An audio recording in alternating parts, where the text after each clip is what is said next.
तो दोस्तों नमस्कार, मैं हूं अनिल और रेसलिंग सुपर धमाल में आपका स्वागत है। तो दोस्तों WWE के दिग्गज गोल्डबर्ग इस वीकेंड यानी कि कल होने वाले सैटरडे नाइट्स मेन इवेंट में अपनी आखिरी रेसलिंग लड़ने वाले हैं। 58 साल के Goldberg WWE world heavyweight champion Gunther को टाइटल के लिए चुनौती देंगे।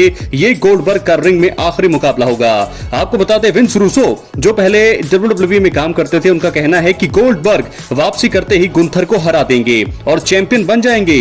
गुंथर और गोल्डबर्ग के बीच पहले से ही दुश्मनी चल रही है। आपको बता दें बैड ब्लड 2024 में गुंथर ने गोल्डबर्ग को बहुत ही ज्यादा बुरा भला कहा था, जिसके बाद दोनों में झगड़ा हुआ। इसके बाद बता दें कि रूसो ने स्पोर्ट्स कीड़ा से बात करते हुए कहा है कि गुंथर गोल्डबर्ग से टाइटल हार जाएंगे, इसके बाद वो गोल्डबर्ग से हाथ मिलाएंगे, लेकिन ये सिर्फ एक दिखावा होगा। गुंथर गोल्डबर्ग पर नीचा वार करेंगे यानी कि उन पर हमला करेंगे और इससे क्या होगा कि सेथ रॉलिंस को अपना money in the bank cash in करने का मौका मिल जाएगा। सैटरडे नाइट्स मेन इवेंट में गुंथर और गोल्डबर्ग का टाइटल मुकाबला सबसे बड़ा आकर्षण का केंद्र होगा, सबसे बड़ा मुकाबला होगा। लेकिन इस शो में एक और टाइटल डिफेंड किया जाएगा। नए यूएस चैंपियन सोलो सिकोआ अपने बड़े भाई जिमी ऊसो के खिलाफ अपना टाइटल डिफेंड करते हुए हमें नजर आएंगे। लेकिन फिलहाल विंस रूसो ने गोल्डबर्ग और गुंथर के मुकाबले को लेकर अपनी राय दी है। उन्होंने कहा है कि गुंथर गोल्डबर्ग से हार जाएंगे लेकिन बाद में धोखा देंगे। इसका मतलब है कि विंस रूसो को लगता है कि गोल्डबर्ग और गुंथर के बीच जोरदार मुकाबला होगा। गोल्डबर्ग अपना सिग्नेचर मूव स्पीयर भी मारेंगे। गुंथर हारने के बाद गोल्डबर्ग से हाथ मिलाएंगे, जिससे लगेगा कि वो एक अच्छे बन गए हैं, लेकिन फिर वो गोल्डबर्ग को धोखा देंगे और उन पर वार करेंगे। तभी सेथ रॉलिंस अपना money in the bank briefcase लेकर आएंगे। उनके साथ उनके दो साथी भी होंगे। वो गुंथर को रिंग से बाहर करेंगे और गोल्डबर्ग को पिन करके टाइटल जीत जाएंगे। तो विंस रूसो का मानना है कि ऐसा करने से सभी को फायदा होने वाला है। क्या लगता है आपको? क्या है आपकी राय?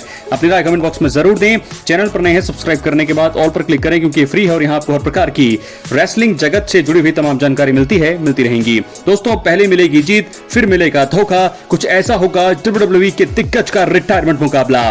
क्या आपको लगता है यही होने वाला है? गोल्डबर्ग क्या जीतने वाले हैं चैंपियनशिप? क्या बनेंगे वो नए वर्ल्ड चैंपियन? अपनी राय कमेंट बॉक्स में जरूर दें। सेथ रॉलिंस की निगाहें वहां पर होगी, वो कैश इन करेंगे, वो आगे जाएंगे, क्योंकि गोल्डबर्ग का ये आखिरी मुकाबला है। तो इससे क्या होगा कि टाइटल जो है उनके साथ नहीं रहेगा, क्योंकि वो डिफेंड करने में उनको दिक्कत होती। ये एक प्लान हो सकता है जिसके जरिए जो है गुंथर भी ठीक रहेंगे, गोल्डबर्ग का भी अच्छा मुकाबला होगा और साथ के साथ मुझे ऐसा लगता है कि सेथ रॉलिंस भी यहां से वर्ल्ड हेवीवेट चैंपियन बन सकते हैं। क्या लगता है आपको? अपनी राय आप कमेंट बॉक्स में जरूर दें। दोस्तों अगर इस प्रकार की एंडिंग रहेगी तो बिल्कुल सही होने वाला है ये गोल्डबर्ग का रिटायरमेंट मुकाबला। इससे क्या होगा कि गोल्डबर्ग चैंपियन भी बन जाएंगे, चैंपियन बन करके वो जो है रिटायर होंगे। उसके कुछ टाइम बाद जो है अगर कैश इन होगा भी तो सेथ रॉलिंस जो है फ्यूचर में इन्होंने काम करना ही है WWE में, वो चैंपियनशिप के साथ आगे बढ़ेंगे। गोल्डबर्ग की कहानी यहाँ पर खत्म होगी। जब चैंपियन बन के रिंग से बाहर निकलेंगे सेथ रॉलिंस, तो गोल्डबर्ग को जो है सम्मान दिया जाएगा WWE की तरफ से, उनके ऑडियंस की तरफ से। तो ऐसा होने वाला है। लेकिन आपको लगता है क्या रोमन रेंस की वापसी होने वाली है? क्योंकि दोस्तों WWE के दर्शक रोमन रेंस की वापसी का बेसब्री से इंतजार कर रहे हैं। रेसलमेनिया 41 के बाद से वो WWE टेलीविजन पर दिखाई नहीं दिए हैं। ब्रॉन ब्रेकर और सेथ रॉलिंस ने रोमन रेंस पर हमला किया था। अब खबर है कि Roman Reigns Saturday Night's Main Event 2025 में वापसी कर सकते हैं। एक बड़ा उलटफेर यहां हो सकता है, क्योंकि गोल्डबर्ग और गुंथर के बीच वर्ल्ड हेवीवेट चैंपियनशिप के मुकाबले में रोमन रेंस नजर आ सकते हैं। ऐसी खबरें सामने आ रही है। सेथ रॉलिंस अपनी money in the bank briefcase का इस्तेमाल करके हीस्ट ऑफ द सेंचुरी को दोहराने की कोशिश कर सकते हैं, लेकिन रोमन रेंस सेथ रॉलिंस को रोक सकते हैं। वो रॉलिंस और उसके गुंडों को भी हरा सकते हैं। इससे क्या होगा? समरस्लैम 2025 में रोमन रेंस और रॉलिंस के बीच मुकाबला हो सकता है। हालांकि सिर्फ एक अनुमान है, अभी तक कुछ भी पक्का यहां से कंफर्म नहीं है। और WWE एक ऐसी चीज है जहां पर कुछ भी एंड मौके तक कंफर्म नहीं रहता है। रोमन रेंस की वापसी ज्यादा समय के लिए नहीं होगी। दोस्तों ये भी खबर है कि रोमन रेंस समरस्लैम में मुकाबला करेंगे। ये 2 रातों का इवेंट होगा। ये मेटलाइफ स्टेडियम में होगा। पिछली बार रोमन रेंस ने रेसलमेनिया में CM पंक और रॉलिंस के खिलाफ ट्रिपल थ्रेट मुकाबला खेला। समरस्लैम के बाद रोमन रेंस फिर से ब्रेक पर जा सकते हैं, क्योंकि वो हॉलीवुड फिल्म स्ट्रीट फाइटर की शूटिंग कर रहे हैं। इसमें वो विलेन का रोल निभा रहे हैं। आपको बता दें अब देखना यह है कि Roman Reigns Saturday Night's Main Event में वापसी करते हैं या नहीं। ट्रिपल एच की टीम ने उनके लिए कुछ और योजना बनाई है। रोमन रेंस के फैंस उनकी वापसी का इंतजार कर रहे हैं। दोस्तों वैसे भी रेसलमेनिया 41 के बाद से WWE टीवी में रोमन रेंस दिखाई नहीं दिए हैं। उस दौरान हुआ क्या था कि ब्रॉन ब्रेकर और रॉलिंस ने उन पर हमला किया। अब सैटरडे नाइट्स मेन इवेंट 2025 में रोमन रेंस वापसी करने का एक बहुत ही बड़ा और सुनहरा मौका होगा। और वैसे भी आपको बता दें कि गोल्डबर्ग और गुंथर के मुकाबले के बीच हो सकती है रोमन की एंट्री, क्योंकि संभावना ये भी है कि सेथ रॉलिंस यहां पर कैश इन करने के लिए जाने वाले हैं। अगर सेथ रॉलिंस को कैश इन करने की कोशिश करेंगे तो रोमन रेंस का रिटर्न बिल्कुल बनता भी है। समर स्लैम 2025 के इवेंट से आखिरी इवेंट ये है, इसके बाद समर स्लैम का ही इवेंट है, तो इस बड़े प्रीमियम लाइव इवेंट में उनका आना तो बनता है। तो खबरें आ रही हैं, बहुत सारी चीजें हो रही है, तो क्या रोमन रेंस दोस्तों आएंगे, या अगर वो नहीं आए तो बहुत बड़ा उलटफेर कर सकती है WWE। होने क्या वाला है, क्या लगता है आपको? अगर वो सैटरडे नाइट्स मेन इवेंट में भी नहीं आते हैं तो आप यकीन मानिए कि वो रॉ या स्मैकडाउन में आने वाले हैं। लेकिन अगर वो नहीं आते हैं समर स्लैम के 1-2 हफ्ते पहले भी, तो आप ये समझ सकते हैं कि रोमन रेंस समर स्लैम में नहीं आने वाले। फिलहाल रिपोर्ट्स में बताया जा रहा है कि रोमन रेंस आने वाले हैं कल, यानी कि सैटरडे नाइट्स मेन इवेंट में गोल्डबर्ग और गुंथर के बीच मुकाबले में उसके एंडिंग पॉइंट्स में आ सकते हैं वो। और ऐसे में देखना होगा कि रोमन रेंस जब आएंगे तो फैंस का रिएक्शन कैसा होने वाला है। दोस्तों इसके अलावा आपको बता दें कि आज रात यानी कि WWE का Saturday Night's Main Event Atlanta Georgia से लाइव प्रसारित होगा। इस खास शो में कई रोमांचक मुकाबले होंगे। सेथ रॉलिंस का मुकाबला जो है LA नाइट से होगा।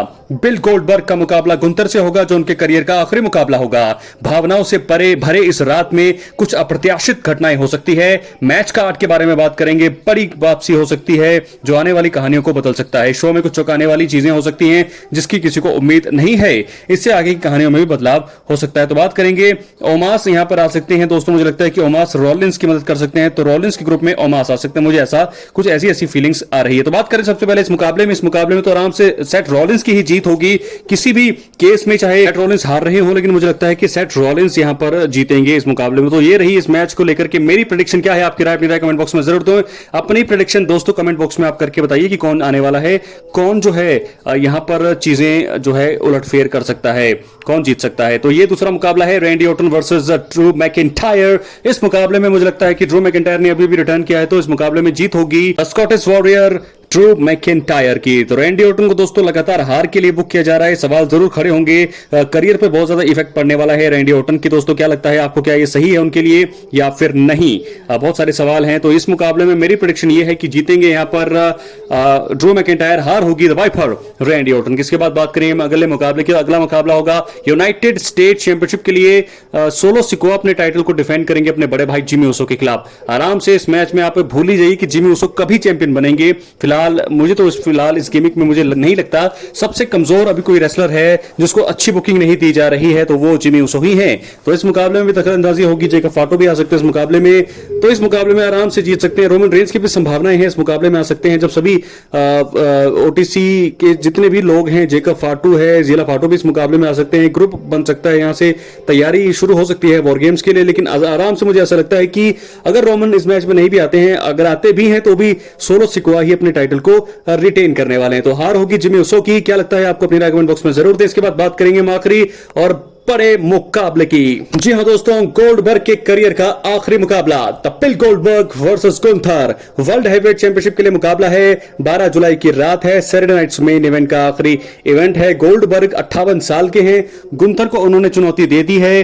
तो अब ऐसे में देखना होगा इस मुकाबले का नतीजा किस ओर जाता है। हालांकि सबसे पहले जो मैंने इंफॉर्मेशन आपको दी वही है, वही होना भी चाहिए, क्योंकि गोल्डबर्ग के लिए भी वो सही रहेगा, गुंथर के लिए भी वो सही रहेगा और सेथ रॉलिंस के लिए भी वो सही रहने वाला है। तो गोल्डबर्ग इस मैच में जीत के भी फेवरेट हैं। हालांकि वो हार भी जाते हैं तो भी ज्यादा दिक्कत परेशानी उनको होनी नहीं वाली है। विदाई मुझे लगता है कि बहुत ही अच्छी होनी चाहिए यहां पर गोल्डबर्ग की। वो डिजर्व करते हैं इतने सालों का करियर। शुरुआत में जब हमने देखा गोल्डबर्ग को, बहुत ही ज्यादा अनडिफीटेड रहे हैं वो। कुछ ऐसा बताते 170 174 मैच उन्होंने लगातार जीते, उसके बाद उनको हार का सामना करना पड़ा। तो बिल गोल्डबर्ग को एक अच्छी विदाई यहां से मिलनी चाहिए। क्या लगता है आपको? अपनी राय कमेंट बॉक्स में जरूर दें। चैनल पर सब्सक्राइब कर मिलता है अगले वीडियो में दोस्तों। बहुत बहुत धन्यवाद।